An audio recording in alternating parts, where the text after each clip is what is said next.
ओम शांति। आज हम 4 मई 2023 बाबा की मुरली रिवाइज़ करेंगे। आज की मुरली का सार है, मीठे बच्चे कभी जिस्म साकार शरीर को याद नहीं करना है। आँखों से भल इन्हें देखते हो परंतु याद सुप्रीम टीचर शिव बाबा को करना है। आज की मुरली में प्रश्न है, तुम बच्चे किस एक कायदे को जानने के कारण हार फूल अभी स्वीकार नहीं कर सकते। बाबा ने कहा, हम जानते हैं कि जिनकी आत्मा और शरीर दोनों पवित्र हैं वही हार फूल के हकदार हैं। इस कायदे अनुसार हम फूल हार स्वीकार नहीं करते। बाबा कहते हैं, मैं भी तुम्हारे फूल हार स्वीकार नहीं करता क्योंकि मैं न पूज्य बनता हूँ न पुजारी बनता हूँ। मैं तो तुम्हारा ओबीडियंट फादर और टीचर हूँ। बाबा ने कहा कि तुम इस समय हार और फूल स्वीकार नहीं कर सकते। बाबा कहते क्योंकि तुम अभी पुरुषार्थी हो, तुम संपूर्ण नहीं बने। हार फूल सिर्फ देवी देवताओं को ही अधिकार है क्योंकि उनकी आत्मा और शरीर दोनों पावन होते हैं। आज की मुरली में गीत है, छोड़ भी दे आकाश सिंहासन ओम शांति। आप देखते हैं मुख्य बिंदु। आज बाबा ने कहा कि बाबा ब्रह्मा तन में प्रवेश करके बच्चों को आदि सृष्टि चक्र के आदि मध्य अंत का राज समझाते हैं। बाबा कहते हैं कि बच्चे यह सृष्टि एक ही है और यह सिर्फ नई से पुरानी होती है। जैसे शरीर होता है, पहले नया होता है फिर पुराना होता है। बाबा कहते हैं इसी तरह ये दुनिया भी एक पहले नई होती है फिर पुरानी होती है। और जब नई दुनिया होती है तो तुम जानते हो यहाँ पर देवी देवताओं का राज्य होता है जिसका बच्चों ने साक्षात्कार भी किया है। आगे बाबा ने बताया कि तुमको यही स्मृति रखनी है कि हमको शिव बाबा पढ़ा रहे हैं। ब्रह्मा बाबा के द्वारा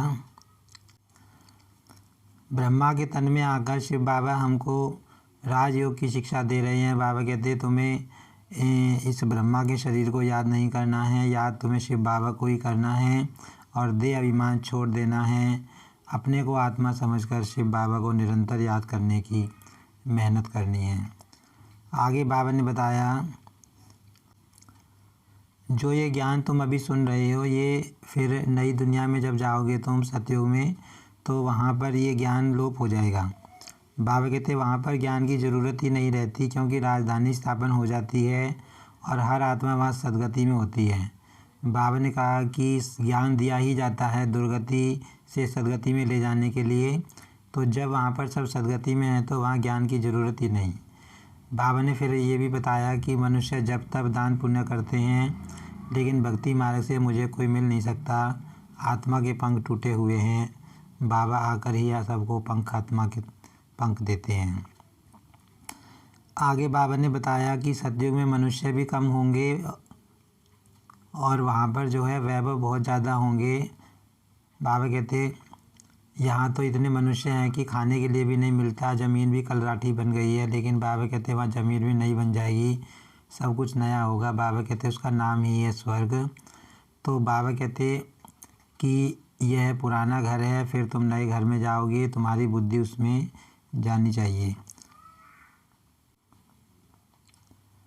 आगे बाबा ने कहा कि तुम इस समय 21 जन्मों के लिए अपना वर्षा ले रहे हो, 21 जन्मों के लिए प्रारब्ध बना रहे हो। बाबा ने फिर समझाया कि आत्मा पहले शुद्ध होती है, बिल्कुल पावन होती है, लेकिन जैसे सोने में खाद पड़ती है ऐसे आत्मा के अंदर भी खाद पड़ जाती है। और जब ये दुनिया बिल्कुल पुरानी हो जाती है तो बाबा आकर पुरुषार्थ कराते हैं। बाबा कहते हैं इस समय तुम 21 जन्मों के लिए प्रारब्ध बना रहे हो तो तुम्हें कितनी मेहनत करनी चाहिए, कितना पुरुषार्थ करना चाहिए बाबा को याद करने का। आगे बाबा ने बताया कि ड्रामा एक्यूरेट बना हुआ है। एक बार कोई पंछी उड़ा या कोई पतंग उड़ी, बाबा कहते वो अगले कल्प में दोबारा से ऐसे ही उड़ेगी जैसे हद के ड्रामा में होता है। एक बार शूट हो गया तो सेम सीन रिपीट होगा। बाबा कहते इस ड्रामा में कोई चेंज नहीं हो सकता। और बाबा ने ये भी बताया कि ऐसा नहीं है कि पत्ते पत्ते को भगवान हुक्म करता है कि तुम हिलो, जैसे कि दुनिया में कहते हैं कि पत्ता पत्ता परमात्मा के हुक्म से चलता है। बाबा कहते हैं ऐसा कुछ नहीं है। आगे बाबा ने बताया कि तुमको ऐसा पुरुषार्थ करना है कि जो तुम नर से नारायण बनो। एम ऑब्जेक्ट है ही नर से नारायण बनने की। बाबा ने कहा तुम्हें मम्मा बाबा से भी आगे जाना है, उनके भी दिल तख्त पर चढ़ना है, उनके ऊपर भी तुम्हें जीत पानी है, माना उनसे भी आगे जाने का पुरुषार्थ तुमको करना है। बाबा ने कहा कि तुम हमेशा यही समझोगे हमको शिव बाबा पढ़ा रहे हैं, ब्रह्मा के तन के द्वारा शिव बाबा हमारे टीचर हैं और तुम्हें निरंतर बाबा को ही याद करना है तो तुम्हें बहुत मज़ा आएगा। तुम्हें दादे के शरीर को याद नहीं करना है। आगे बाबा ने बताया कि मैं धोबी हूँ, मैं तुम्हारे समय वस्त्र जो आत्मा और शरीर है दोनों को शुद्ध बनाता हूँ। तो बाबा कहते हैं ऐसा धोबी तुमने कभी देखा नहीं होगा। इस योग बल से ही तुम्हारी आत्मा पावन बनती है। बाबा कहते तो तुम्हें पुरुषार्थ करना है और अपनी आत्मा को पावन बनाना है। आज की मुरली में धारणा के लिए मुख्य सार है, हम गॉडली स्टूडेंट हैं, भगवान टीचर बन पढ़ाते हैं, इसी स्मृति में रहना है, घर गृहस्थ में रहते पूरा ट्रस्टी बनना है। अभी हार फूल स्वीकार नहीं करने हैं, विष्णु के गले का हार बनने के लिए माया को जीतने का पुरुषार्थ करना है। आज की मुरली में वरदान है, पहले आपके विशेष गुण द्वारा सर्व के प्रिय बनने वाले सफल मूर्त भव। तो आज बाबा ने बताया कि जैसे एक दो को आगे बढ़ाने का गुण, अर्थात पहले आपका गुण परमार्थ और व्यवहार दोनों में ही सर्व को प्रिय बना देता है।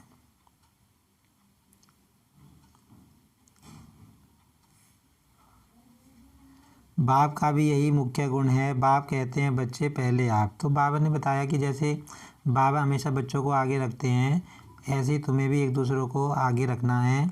तो इसी गुण में फॉलो फादर करो, यही सफलता प्राप्त करने की विधि है। जो बाप के प्रिय, ब्राह्मण परिवार के प्रिय और विश्व सेवा के प्रिय हैं वही एवरेडी हैं।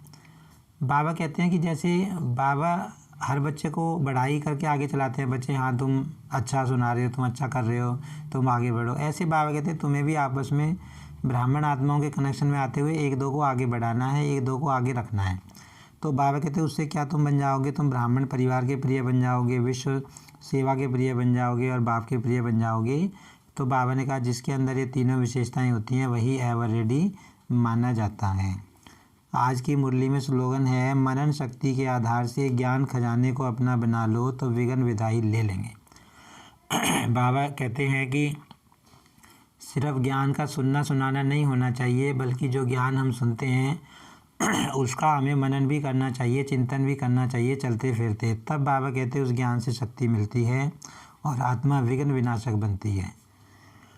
आज की मुरली में स्वमान हम लेंगे, मैं आत्मा गॉडली स्टूडेंट हूँ। अच्छा, ओम शांति।